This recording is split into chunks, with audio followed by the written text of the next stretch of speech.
aún, eran 2 pruebas escritas y una presentación de caso clínico, más, ahí son 60%, más 30% de la parte práctica y más 10% de competencia genérica, 100%.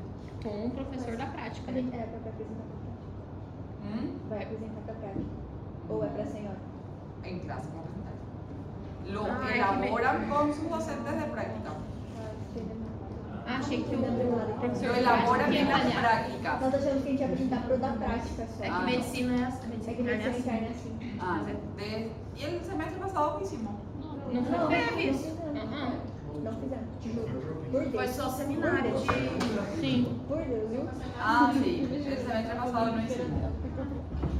En cirugía 2 y 3 lo que hacemos. Me confundí de grupo. El semestre pasado, los que están en séptimo ahora lo que sí hicieron. Lo elaboran con sus instructores de práctica de los pacientes que ustedes ven en el hospital y lo presentan en la teoría. Entendi. La mitad del grupo presenta con el doctor Chaparro y la otra mitad presenta conmigo. Que dia que Son foi? 4 grupos o 3 grupos de práctica. Esse. Bueno, entonces probablemente con el doctor Chaparro presenten 2, conmigo presenten 1 o con él 1, que él alarga un poquito más y conmigo 2. Y nosotros en la semana del 30, por ejemplo, no tenemos clases por el tema del congreso.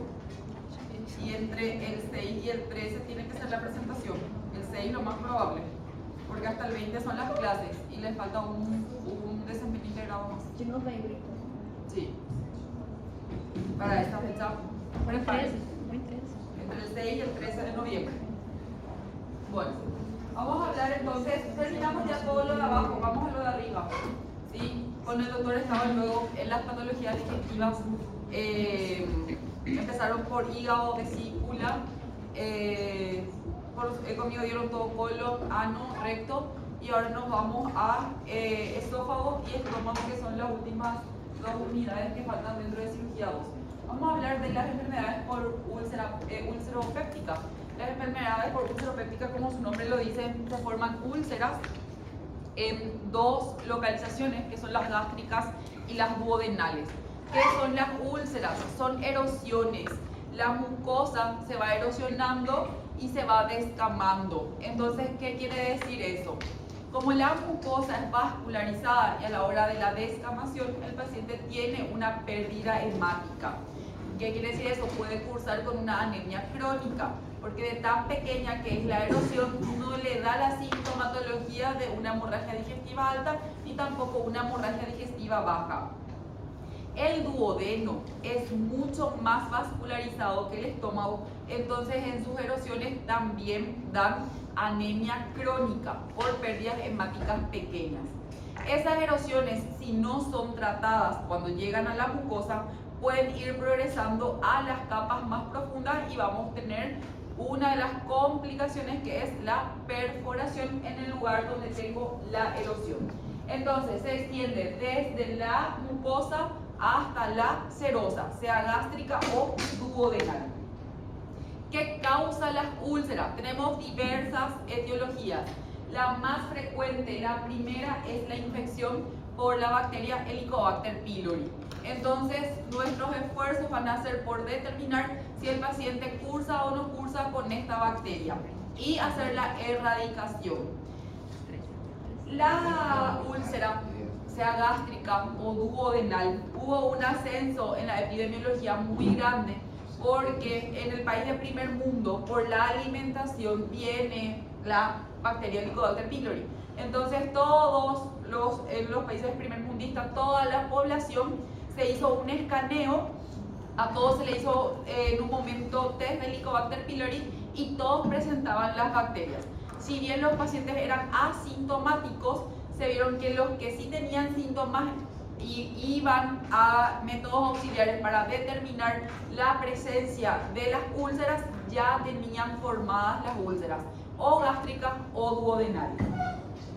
El uso prolongado de AINES, por eso es que nosotros siempre asociamos a pacientes que necesiten AINES por enfermedades sobre todo reumatológicas, dolores crónicos, asociamos con un protector gástrico tratando de evitar justamente las formaciones de estas ulceraciones.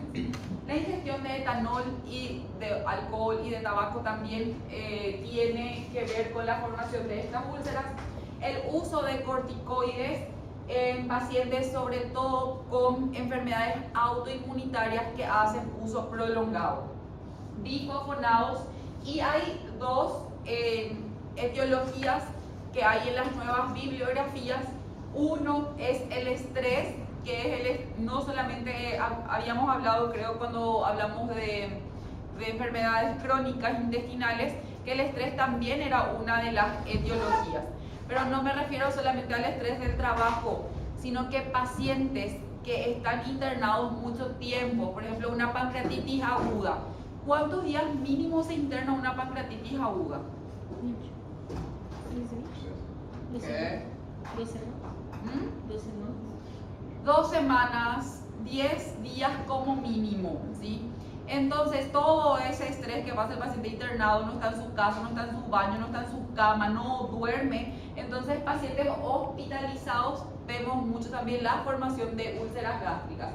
Inclusive, ya hay trabajos de investigación, de reportes de caso clínico de pacientes que estuvieron en la unidad de cuidados intensivos por otra patología clínica que no sea quirúrgica, desencadenaron úlceras gástricas o úlceras duodenales. Inclusive durante su estadía en la terapia intensiva tuvieron una complicación como ser la perforación. Y cuando tenemos una úlcera y no encontramos la etiología, lo clasificamos como una úlcera idiopática. Entonces, en frecuencia, la que causa la úlcera péptica es la infección por Helicobacter pylori.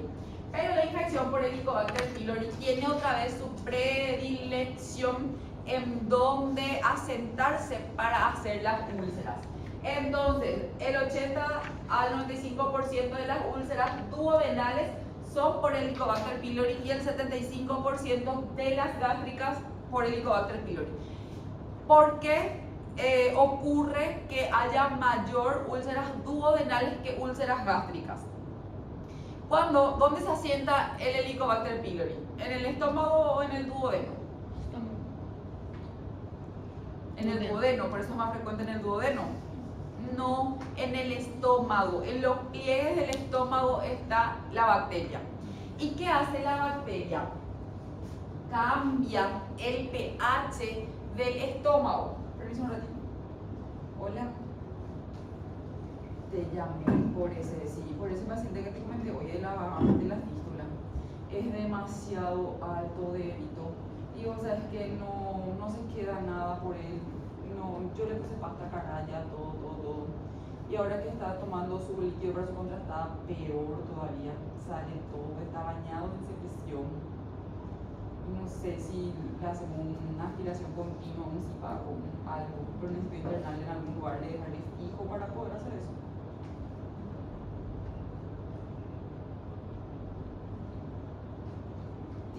Pero ¿sabes qué es lo que pasa?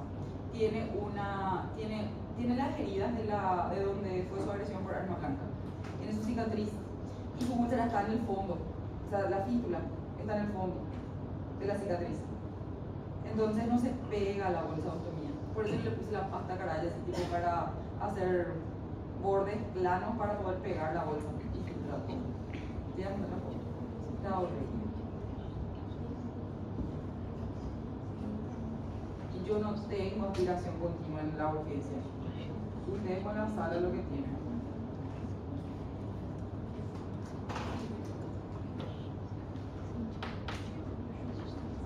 El cibaco. No, este vendrá.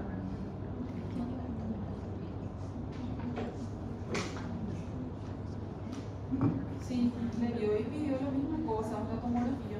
Dice, ahora las 4 sí va a hacer la tomografía, está tomando un caso contraste, todo lo que toma sale por eso. No sé si va a servir, porque su piel está lleno de contraste.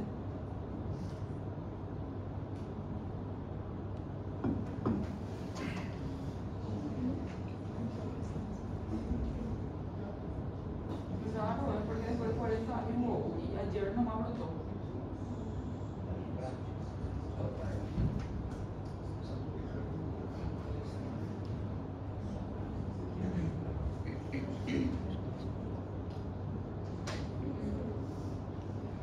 Porque, ¿sabes qué? No le va. No, si es para hacer cibaco, pues yo le voy a hacer su cibaco, ¿verdad?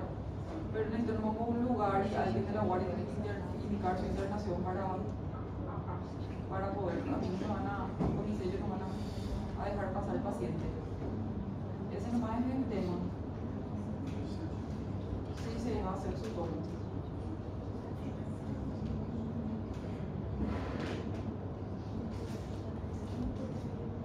Bueno, y no hay en el hospital bolsa también. Ya compraron, ya todo, y todo se despega, por eso es una nueva también. Pues ya todo, mi médico no lo maneja en esa cosa, ¿verdad? Se despega todo, mi licenciado está todo desesperado. Dale, sí, dale. Bueno, dale. Entonces, lo que hace la bacteria en el estómago es producir ureasa. ¿Qué pasó? Lo que aumenta el pH, que ya es luego ácido, acidifica más el pH del estómago, del líquido gástrico. Nuestro estómago, como tiene células C caliciformes productoras de muco, ellas sirven como barreras para este pH ácido. Entonces viene la comida, degrada la comida y al estómago no le pasa nada, por más que sea más ácido de lo normal. ¿Qué dice el epitelio del estómago? Opa, está más ácido, entonces empieza a producir nada más muco que le sirve como barrera protectora. Se forma el bolo alimenticio y ese bolo alimenticio se queda muy ácido, más de lo normal. Ahí va al duodeno y el duodeno ya no tiene células caliciformes, ya no produce moco. Entonces empieza a quemar las paredes del duodeno. Por eso la infección, doctor, salimos afuera. Por eso la producción de ureasa por la bacteria Helicobacter pylori causa más úlceras duodenales que las úlceras gástricas. Entonces, ¿qué producen más las úlceras gástricas? La úlcera gástrica, las otras etiologías: ingestión de AINES, ingestión de alcohol y hábito tabáquico. Entonces, todo lo que acabé de decirles, lo que hay a nivel del estómago es producción de citocinas, que es la descomposición de la ureasa, el amonio. Nosotros tenemos moco a nivel del estómago, que el moco va a ser nuestro factor de protección, y que cuando llega a haber erosión inclusive de la mucosa, empieza a haber coagulación, porque también hay factores de activación plaquetaria. También tenemos la otra forma, o vamos a decirle la fisiopatología, en que el Helicobacter pylori produzca las úlceras, es porque hay una reacción inflamatoria, ya sea en la mucosa gástrica o en la mucosa duodenal. Pero vemos más en la mucosa duodenal que en la gástrica. También tenemos niveles incrementados de gastrina, que es por la producción ácida. Entonces, esto es muy importante, porque si hay niveles de aumento de gastrina, que es justamente lo que producen las células del estómago, yo me puedo ir a dosar las gastrinas. Si las gastrinas están de un valor mayor a lo normal, entonces la probabilidad de que mi paciente tenga úlceras gástricas en un momento es mayor al 80 o 90%. Cuando nosotros tenemos la fisiopatología por Helicobacter pylori o por la producción de gastrina, que es el número 3, nuestras células, tanto del estómago como del duodeno, pueden llegar a sufrir una metaplasia. ¿Y la metaplasia es cáncer o no? ¿Qué es la metaplasia entonces? La metaplasia gástrica y metaplasia gástrica duodenal.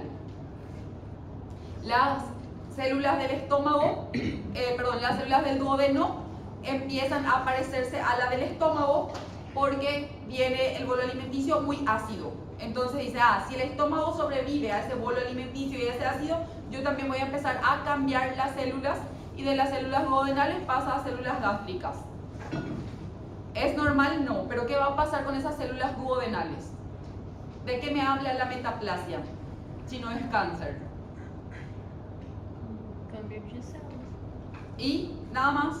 Va a comenzar- Puede quedarse así normal, el paciente continúa su vida normal. Va a comenzar a producir ácido clorhídrico. En algún momento la metaplasia hace displasia. Entonces son cambios de células para precancerosas, ¿sí? La displasia es cancerosa y la metaplasia es precancerosa. Entonces por eso nosotros tenemos que cuidar a nuestros pacientes que tienen úlceras gástricas o duodenales, las úlceras pépticas, porque en cualquiera de las localizaciones que esté, o me va a causar un cáncer gástrico o me va a causar un cáncer duodenal. Y otras complicaciones que vamos a ver enseguida. Entonces, hablamos también de que la otra etiología es la ingesta crónica de AINES, de los fármacos antiinflamatorios no esteroideos. Pero ¿dónde vemos más las úlceras por AINES? A nivel gástrico. Entonces, especialmente está visto en los estudios de que las úlceras por AINES, como es crónico y el paciente no tiene mucha sintomatología, cuando ya llega complicado y aumenta la mortalidad del paciente. ¿Y cuál es la complicación de las úlceras por AINES? La perforación.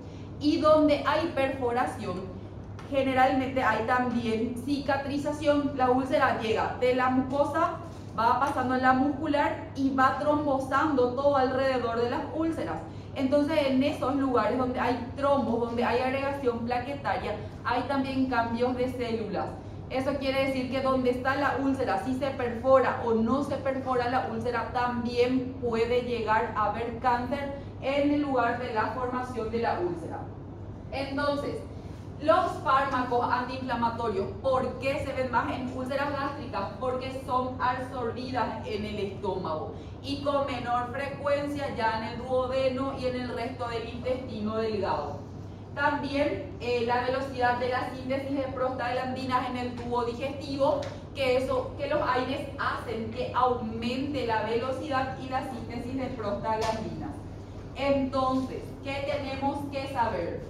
Que aquellos pacientes que utilizan AINES porque les duele la rodilla, porque se lastimó, porque tiene una herida, porque tiene un corte, tienen riesgo de 2 a 10 veces más de sufrir una úlcera péptica por ingesta de AINES. Y AINES, el paciente que toma crónicamente, se complica con perforación, lo que le lleva al óbito del paciente. Entonces, las úlceras por Helicobacter pylori, ¿dónde vemos más? En el duodeno. Y las úlceras gástricas vemos más por ingesta de AINES. No se olviden, pregunta de examen. Tenemos que hacer la diferencia entre la úlcera duodenal y la úlcera gástrica. ¿Cómo hacemos? Por un método auxiliar de imagen que nos diga que la úlcera está en el estómago y que la úlcera está en el duodeno. Pero nosotros vamos a suponer dónde está la localización. Uno, porque vamos a buscar el factor de riesgo que le llevó al paciente en la historia clínica.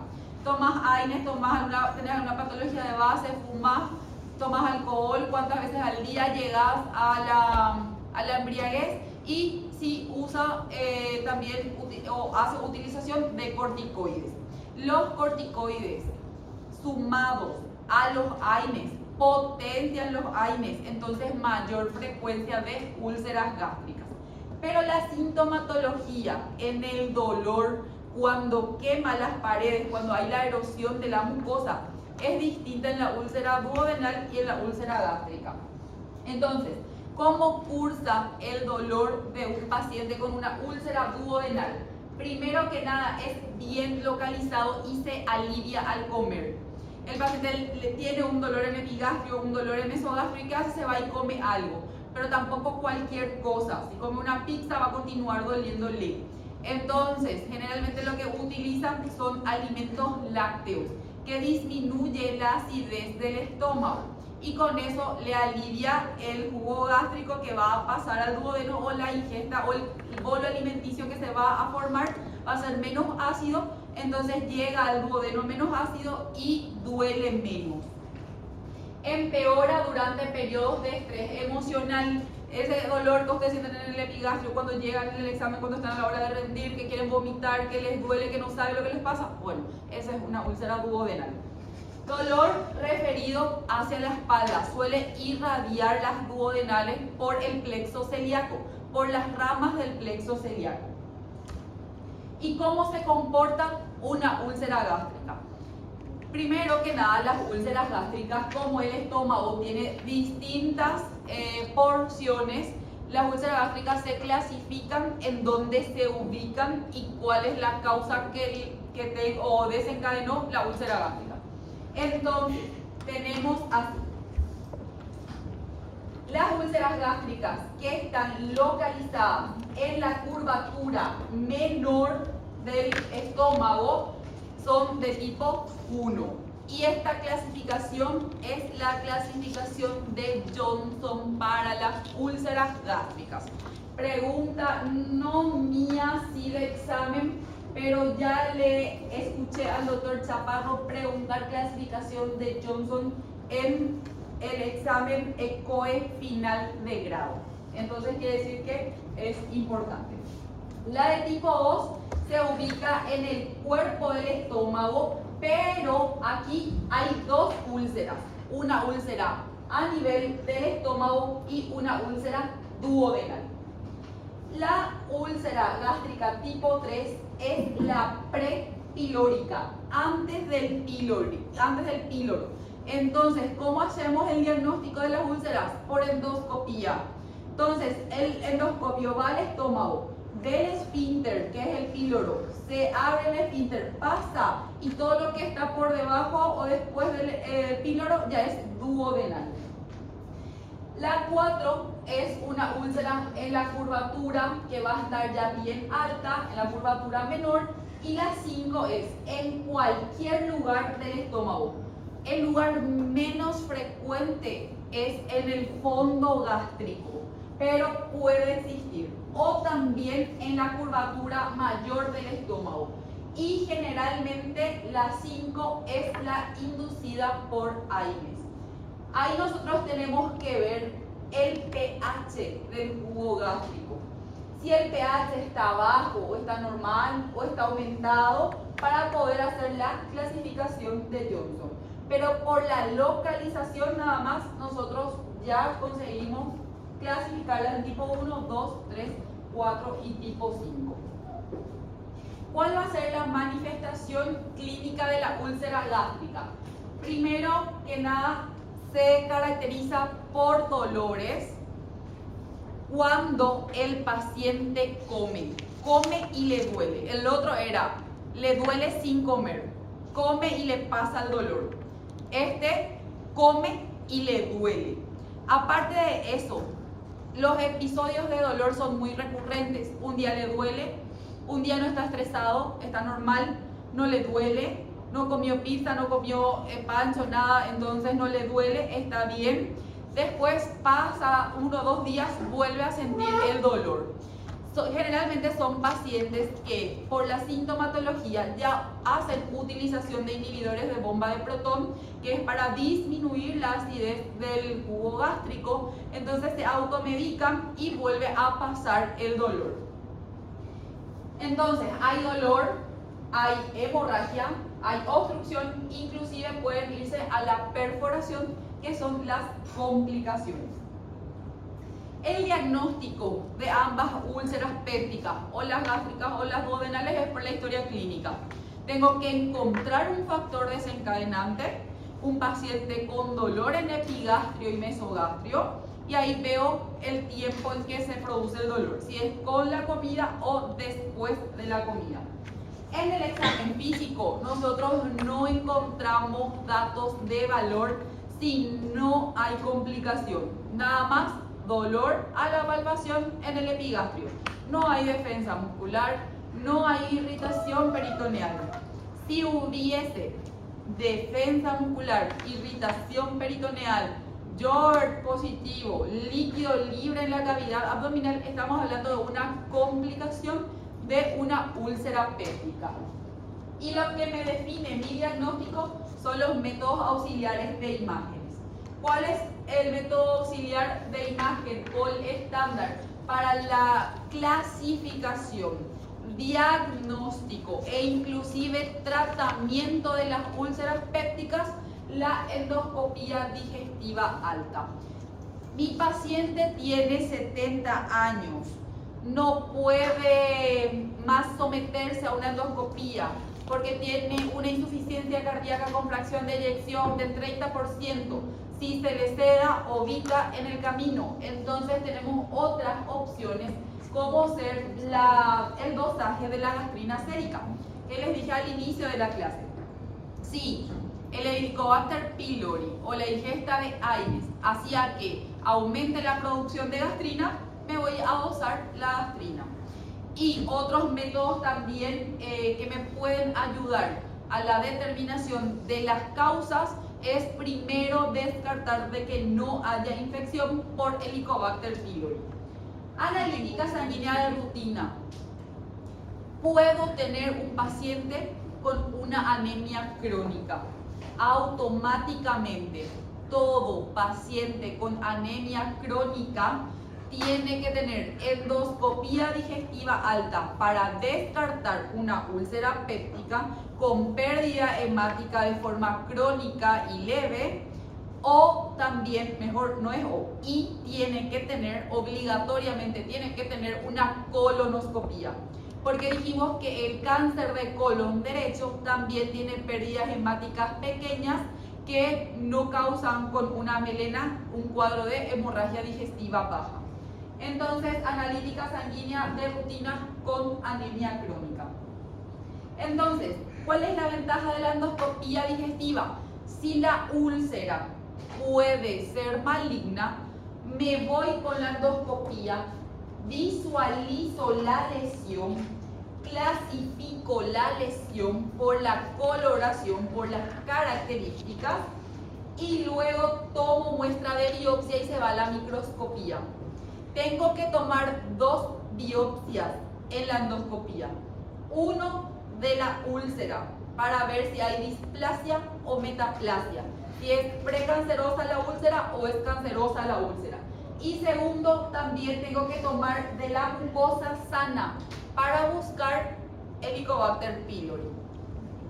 La endoscopía, si la úlcera está sangrando, porque justo encontré en el momento en que la erosión es todavía nueva, entonces yo puedo tratar la complicación de la hemorragia y hacer una electrocauterización o le hago inyección de adrenalina y con eso para el sangrado. Ya hablamos también de la toma de muestra o de biopsia para Helicobacter pylori. Entonces, ¿cómo yo le estudio al Helicobacter pylori? Porque dijimos que es la etiología tanto de la úlcera gástrica y de la úlcera duodenal. El duodeno es finito, el estómago es grueso. Sin problema me puedo ir a quitar muestras de biopsia. Recuérdense que el duodeno no van a biopsiar, porque ¿dónde está el Helicobacter pylori?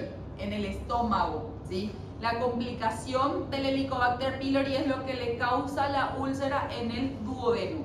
Si ustedes se van a tomar muestra en el duodeno, va a sangrar la vida de ustedes, ¿sí? Por eso, cuando el doctor Chaparro les habló de la CEPRE, que es cortar la papila duodenal para ingresar con el coledoscopio, habíamos dicho que una de las complicaciones de la CEPRE es la hemorragia, porque sangra mucho el duodeno. Entonces, no hacemos toma de muestra de biopsia en duodeno. Lo que vamos a hacer es entonces anticuerpos séricos para el Helicobacter pylori. Me voy a ir a quitarle sangre al paciente y voy a buscar IgG e IgM para Helicobacter pylori. Hoy en día ya no se utiliza tanto los anticuerpos séricos para Helicobacter pylori. Lo que se utiliza y que tiene mucha sensibilidad y mucha especificidad son las pruebas de antígeno en heces y el aliento con ureasa.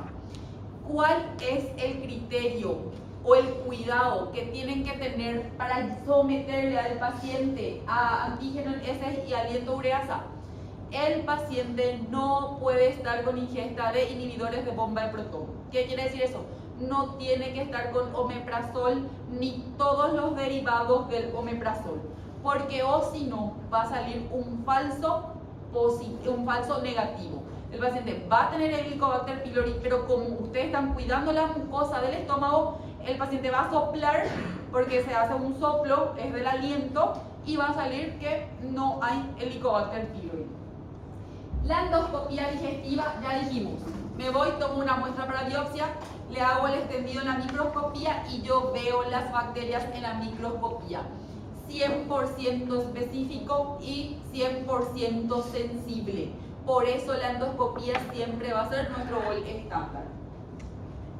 Entonces, la prueba de la ureasa, como dijimos, es 100% sensible, o sea, 90% sensible y 100% de especificidad. Y cuidado, no puede estar tomando ningún medicamento que disminuya la acidez del estómago o vaya a tener falsos negativos. Para la prueba de aliento con ureasa, al paciente se le da una pastilla, una cápsula que tiene que ingerir, que justamente ¿qué va a hacer la bacteria?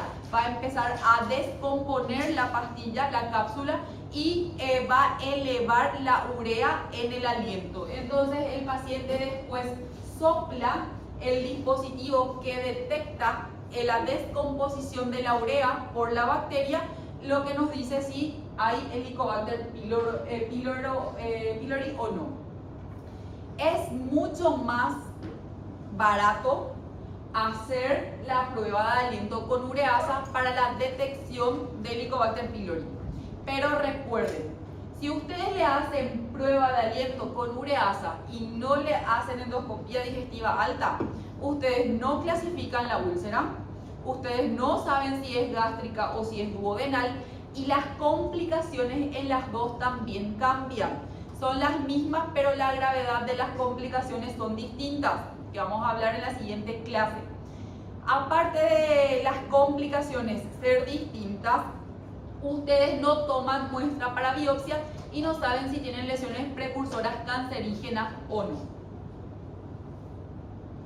Cuando ustedes van a optar por la prueba de aliento o la detección de antígeno en heces, cuando ustedes ya le hicieron a su paciente la primera endoscopía, ya tomaron la muestra de biopsia, ya les dice que es benigno, que no hay nada maligno, salió Helicobacter pylori positivo, le hicieron el tratamiento para Helicobacter pylori y ustedes quieren ver si el tratamiento fue eficaz. Ahí ya no necesitan llevar al paciente a una segunda endoscopía, porque es caro, porque necesita sedación.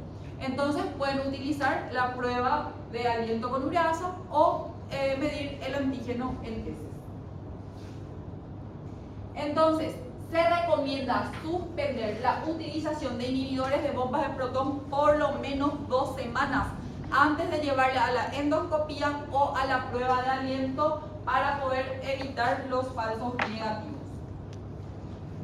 Entonces, diferencias entre la úlcera gástrica y la úlcera duodenal. Primero, la localización. Uno está en el estómago y tengo que hacer mi clasificación de Johnson una vez que tengo la localización de la úlcera gástrica.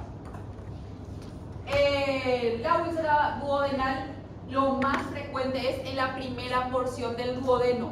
Y recen para que sea en la primera porción del duodeno, porque si la úlcera está en la segunda porción del duodeno, donde justo desembocan las dos papilas, ¿cómo van a ir a solucionar? No pueden quitar porque van a comprometer el páncreas y van a comprometer también el colédoco. Entonces, nosotros rezamos para que siempre sea la primera porción del duodeno y de preferencia que no sea duodeno, que sea estómago.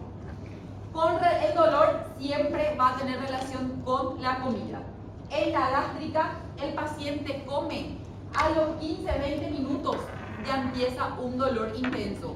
Entonces, ¿qué hace el paciente con úlcera gástrica? Primero toma su omeprazol, espera unos 15-20 minutos y luego se va a comer. Entonces come sin culpa. Y la úlcera duodenal mejora con el comer, pero después de 2-3 horas. cuando la comida ya está allá en el intestino delgado, siempre pasa un poquitito de jugo gástrico al duodeno, ¿sí? No es que necesitamos sí o sí comer algo para que pase al duodeno. Entonces ese jugo gástrico ácido pasa al duodeno y le produce dolor al paciente. Le despierta en la noche. Esa es una característica propia de la úlcera duodenal. Síntomas asociados, los dos suelen ser iguales: náuseas, vómitos, pérdida de peso. El dolor en los dos es de tipo quemante. El paciente refiere muy bien como que come algo le quema, no come algo le quema, y siempre asocia la quemazón con la ingesta de leche. Entonces le quema, toma leche y le pasa el dolor. Pero lo que hace es neutraliza la acidez. O derivados de la leche como ser el yogur. Epidemiología: son más frecuentes las úlceras gástricas que las úlceras duodenales. Las gástricas aparecen en personas mayores de 50 años porque por enfermedades reumáticas, le duele la rodilla, le duele el dedo, le duele el pie, le duele todo y empiezan las ingestas crónicas de AINES. Sin embargo, en personas jóvenes vemos más las úlceras duodenales, sobre todo por estrés. La secreción ácida en la úlcera gástrica es normal a disminuida y en la duodenal es aumentada, porque tiene que estar aumentado el jugo gástrico en pH para tener una úlcera duodenal. El riesgo de malignidad en los dos, pero es más difícil ver cáncer duodenal, es más frecuente ver cáncer gástrico. Las complicaciones, las dos se complican por igual, las dos se perforan, las dos sangran.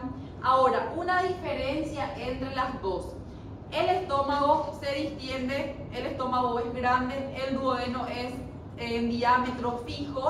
Entonces, cuando empieza a haber las úlceras, hay cicatrización en la úlcera.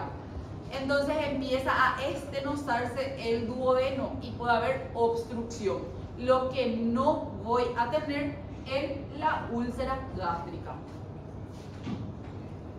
Con respecto al tratamiento, primero, encontrar lo que le desencadenó, quitar lo que le desencadenó. Si es AINES, voy a irme a otro analgésico que pueda ingerir de forma crónica. Hoy ya tenemos el meloxicam y todos los derivados Xicam que son mejores que el ketorolac, que el ibuprofeno, que el paracetamol, que la dipirona para analgesia crónica y que no producen justamente úlceras pépticas.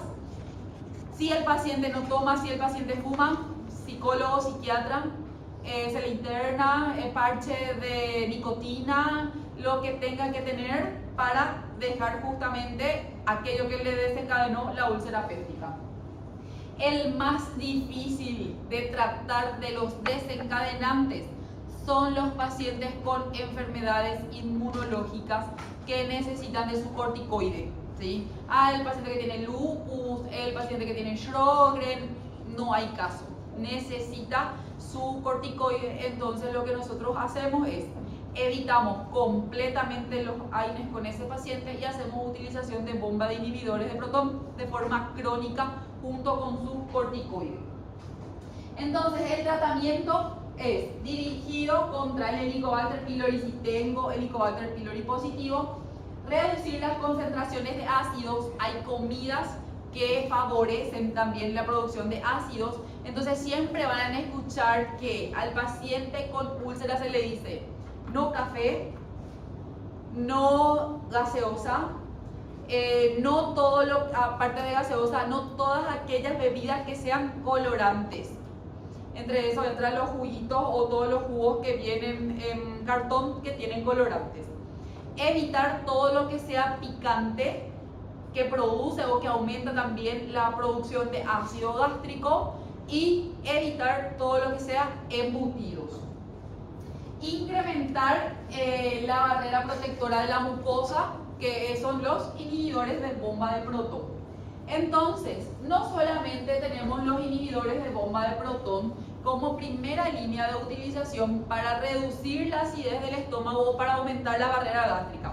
Cuidado que son dos fármacos totalmente distintos.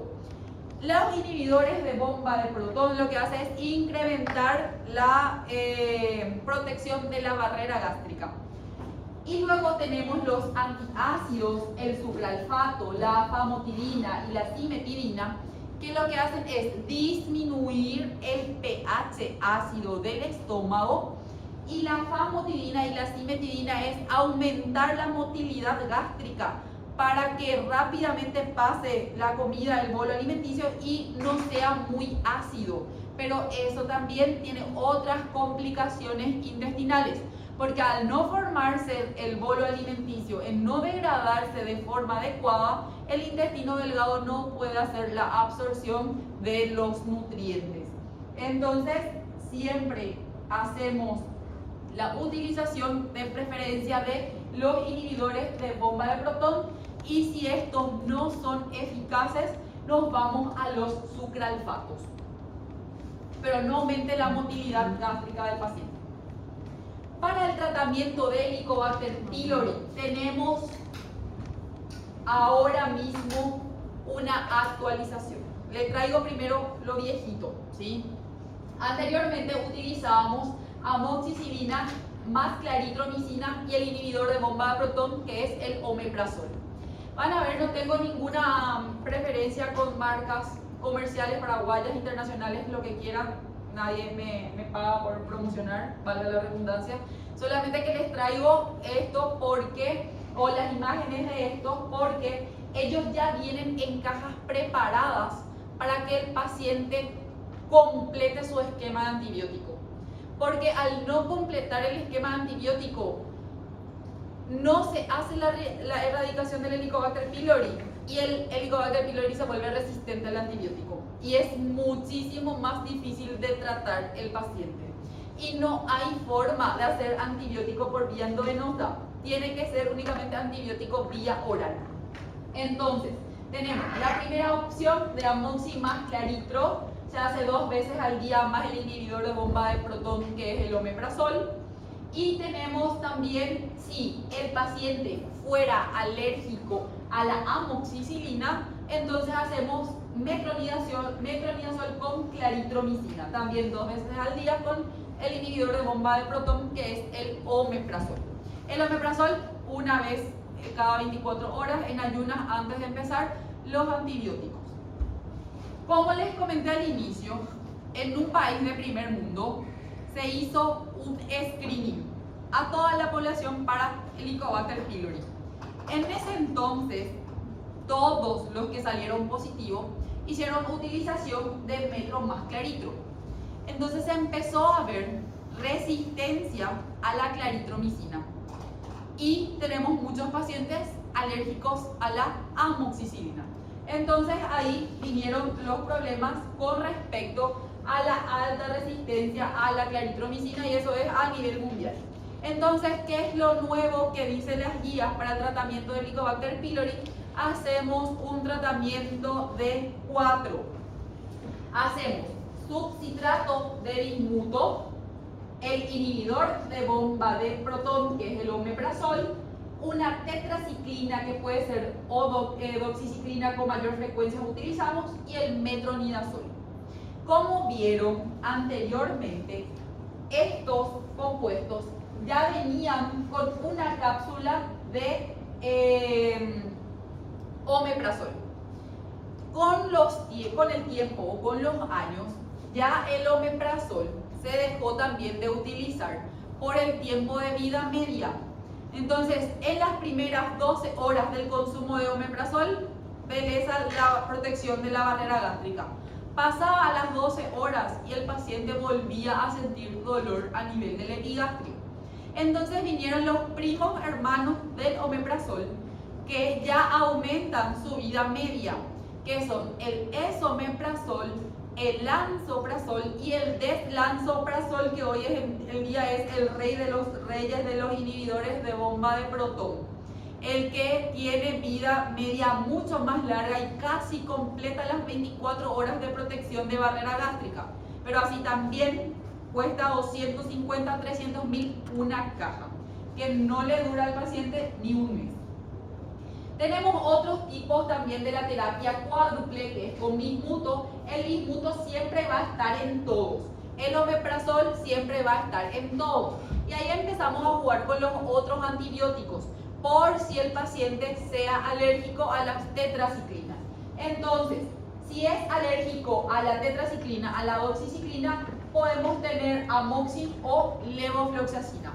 Si el paciente es alérgico a la levofloxacina, entonces nos quedamos con la tetraciclina y el metronidazol. Entonces, hoy en día, alérgico a amoxil, tetraciclina. Alérgico a claritro, no hay muchos pacientes que sean alérgicos a la claritromicina. La claritromicina quitamos porque hay mucha resistencia a la claritro nada más, ¿sí? Entonces, si el paciente es la primera vez de su diagnóstico, pueden probar amoxímetro o pueden probar su claritrometro. Pero si ya es un paciente que ya tuvo varios episodios, sí o sí ya tienen que ir a una terapia cuádruple con bismuto. ¿Preguntas? Qual das duas, a duodenal ou gástrica, que tem irradiação para a espalda? La duodenal. La duodenal. Por el plexo celíaco. Por las fibras del plexo celíaco. Bueno, ¿estamos, chicos? Normalmente